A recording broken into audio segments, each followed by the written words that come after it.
जिस तरह से मृत्यु अटल है, जितनी मृत्यु सच है उतना ही सच है बुढ़ापा। हर वह आदमी या वस्तु जिसका जन्म होता है, उसका नाश होने से पहले वह पुरानी या बूढ़ी भी होती है।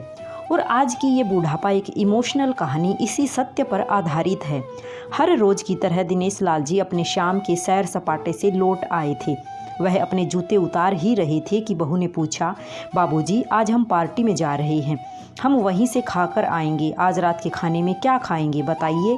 दिनेश लाल जी सोचने लगे, आज रविवार तो नहीं है और ना ही किसी की शादी है, ज़रूर किसी पार्टी में जा रहे होंगे। छोड़ो, मुझे क्या करना है इस उम्र में।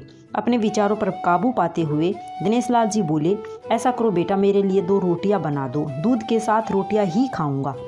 बहू तुरंत बोल उठी, बाबूजी सुबह ही जो बनाई थी उनमें से 2 रोटियां अभी भी बची हुई हैं।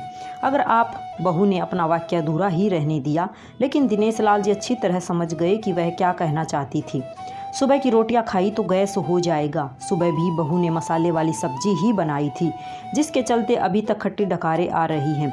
और इस उम्र में पेट को संभालना मतलब किसी बिगड़े हुए बच्चे को संभालने से भी ज़्यादा कठिन काम। बाबूजी बहू से बोले, नहीं बेटा, इस उम्र में सुबह की रोटियां नहीं खा सकता, तुम्हें थोड़ी तकलीफ होगी, लेकिन मेरे लिए 2 ताज़ी रोटी बना दो। बहू को बहुत गुस्सा आया। वो गुस्से में ही बड़बड़ाते हुए उठी, अब 2 रोटियां बनाओ या 10 काम। 10 काम तो उतना ही बढ़ेगा। आटा गूँथो, रोटियां बनाओ, किचन और बर्तन साफ करो। इन्हें क्या है, इन्हें सिर्फ ऑर्डर देना है, काम तो मुझे करना पड़ता है ना। बस दिन रात इनकी ही सेवा करते रहो। बहू के बोल दिनेश लाल के कानों पर पड़ रहे थे। हे भगवान, सिर्फ 2 रोटियां बनाने में इतनी तकलीफ।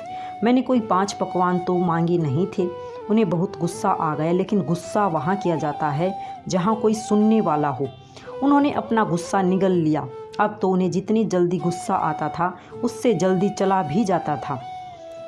दिनेश लाल जी को अपनी पत्नी की बहुत याद आई। सरला के जीते जी उन पर कभी बासी रोटी खाने की नौबत नहीं आई थी। उल्टा खाने में 10 चीज़ें और मिल जाती थी। खाने के साथ मीठा, पापड़, अचार, दही, छाछ, सलाद और पता नहीं क्या क्या। दिनेश जी को बहुत बुरा लग रहा था। रहने दो बहू, मैं सुबह की रोटी ही खा लूँगा, फिजूल में तुम्हें तकलीफ़ होगी, और वैसे भी तुम्हारे हाथों की रोटी बहुत मुलायम होती हैं, मुझे चलेगा। मेरी वजह से तुम लोगों को देर नहीं होनी चाहिए।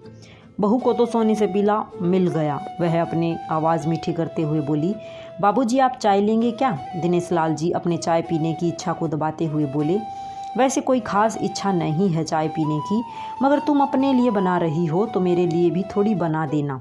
हाँ बाबूजी, मैं अपने लिए बनाने वाली हूँ, आपके लिए भी बना देती हूँ, बोलकर बहू रसोई घर के अंदर चली गई। दिनेश लाल जी को खुद से ही बातें करने लगे, अभी तो लाखों की जायदाद है मेरे पास, यह घर भी मेरे नाम पर है और खाते में भी लाखों रुपए पड़े हैं। कभी बेटा विषय निकालता है तो मैं बोल कर टाल देता हूँ कि मेरे बाद तेरा ही तो है सब कुछ, और फिर भी 1 कप चाय और 2 ताज़ी रोटियों के लिए तरसना पड़ता हो तो उन बूढ़ों का क्या होता होगा, जिनके पास संपत्ति के नाम पर सिवा पुरानी यादों के कुछ भी नहीं होता। सरला को याद करके दिनेश लाल जी की आंखों में आंसू चमकने लगे और धीरे से गालों पर सरके। सरला के होते हुए उन्होंने घर का कोई भी काम नहीं किया था। आर्थिक जवाबदारियों के अलावा उनकी और कोई जवाबदारी नहीं थी। उनके व्यापार ने भी उन्हें अच्छा साथ दिया था। वह भी सरला से बहुत प्यार करते थे, लेकिन कभी जता या बता नहीं पाए। वह यह सच्चे दिल से मानते थे कि सरला उनकी किसी पूर्व जन्मों के पुण्य का फल है, लेकिन जिंदगी की भाग दौड़ में वह सरला की मन की इच्छाएं पूरी कर ना सके। उन्हें वैष्णो देवी जाना था, लेकिन हर बार यह यात्रा अगले साल के लिए पोस्टपोन्ड हो जाती। घर बाहर और संसार की जिम्मेदारियां संभालते संभालते कब उनकी इच्छाएं उन्हीं के साथ चली गई, पता ही नहीं चला। दिनेश लाल जी ने देखा उनके पोता और पोती दोनों ही स्कूल से आ गए थे। दोनों ने अपना बस्ता सोफे पर फेंका और दादाजी की तरफ दौड़कर उनके गले लगते हुए कहने लगे, चलिए ना दादाजी, खेलने चलते हैं।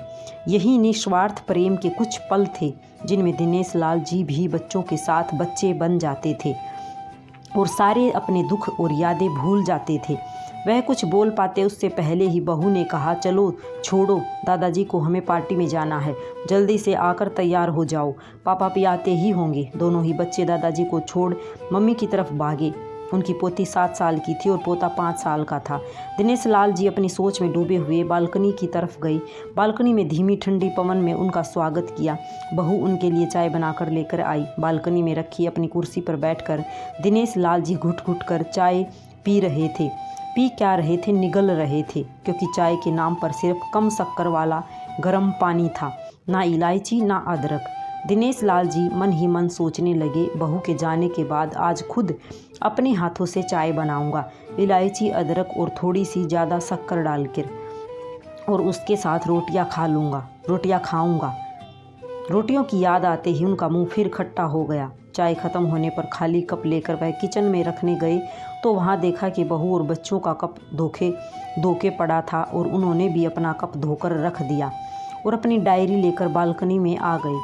बालकनी में बैठे बैठे उनकी नज़र सूखी हुई तुलसी के पौधे पर गई। उन्होंने एक लोटा पानी लाकर उसमें डाल दिया। कुछ मिनटों बाद ध्यान से देखने पर उन्हें पता चला कि सूखे हुए तुलसी के पौधे में नई कुपले जैसे मुस्कुरा रही हों। आज याद आया कि सरला हर सुबह तुलसी को पानी और शाम को दिया दिखाती थी। अब तो शाम को ना तुलसी को ना ही भगवान के मंदिर में दिया जलता है। पता नहीं कितने संस्कार, इतनी अच्छी आदतें सरला अपने साथ ले गई थी।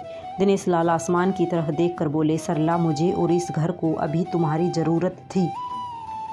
तुम क्यों हमें छोड़कर चली गई? तुमने मुझे धोखा दिया। तुमने हमेशा साथ रहने का वचन तोड़ दिया। तुम मुझे अकेला छोड़कर चली गई। दिनेश लाल की आंखें भर आई। पापा, इतनी ठंडी हवाएं बह रही हैं और आप हैं कि बालकनी में बैठे हैं।